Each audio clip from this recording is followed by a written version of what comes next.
একদিন প্রচন্ড গরম পড়েছিল। এক কাকের খুব তৃষ্ণা পেয়েছিল। তৃষ্ণায় তার প্রাণ যেন বেরিয়ে যাচ্ছিল।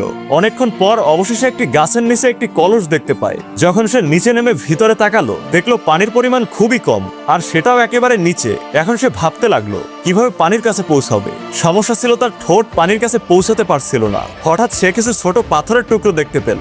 তখন তার মাথায় একটি বুদ্ধি এলো। সে একটি পাথর তুলে কলসের ভিতরে ফেললো, কিন্তু তাতে কিছুই হলো না।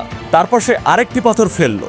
তখন দেখতে পেল পানির স্তর আরেকটু উপরে উঠলো, কিন্তু তবুও পানি অনেক নিচে ছিল। তৃষ্ণায় তার প্রাণ বেরিয়ে যাচ্ছিল, তাই কাকটি থামেনি। একের পর এক অনেক পাথর সে কলসের ভিতরে ফেলতে লাগলো। যখন শত শত পাথর ফেলা হয়ে গেল, তারপর যখন শেষ পাথরটি ফেলা হলো, আর তখনই হঠাৎ পানির স্তর এত উপরে উঠে এলো যে সে সহজেই পানি পান করতে পারলো এবং তার তৃষ্ণা মিটলো। এখন খুব ভালো করে বোঝার ব্যাপার হলো, পানির স্তর কি শুধু শেষের পাথরটির কারণে উপরে উঠলো, নাকি সেই শত শত পাথরের সম্মিলিত অবদান ছিল। জীবনেও ঠিক একইভাবে কাজ করে। দেখুন, কোনো বড় ফলাফল বা বড় অর্জন একবারই আসে না। এর জন্য অসংখ্য চেষ্টা করতে হয়, অনেকবার ব্যর্থতা মেনে নিতে হয়, অনেক সংগ্রাম করতে হয়। তাই আপনি এখন যে ছোট ছোট কষ্টগুলো সহ্য করছেন, সেগুলোই ছোট ছোট পাথরের মতো কাজ করছে। বোঝা যায় না, কিন্তু এই ছোট ছোট পদক্ষেপগুলো একসাথে মিলে আপনার জীবনের স্তরকে অনেক উঁচুতে নিয়ে যেতে পারে। তাই কখনোই থামবেন না। আপনার পরিশ্রমের ছোট ছোট প্রচেষ্টা চালিয়ে যান, কারণ একদিন না একদিন আমাদের জীবনের স্তর অবশ্যই উপরে উঠবে। আর ভালো লাগলে সাবস্ক্রাইব করতে পারেন।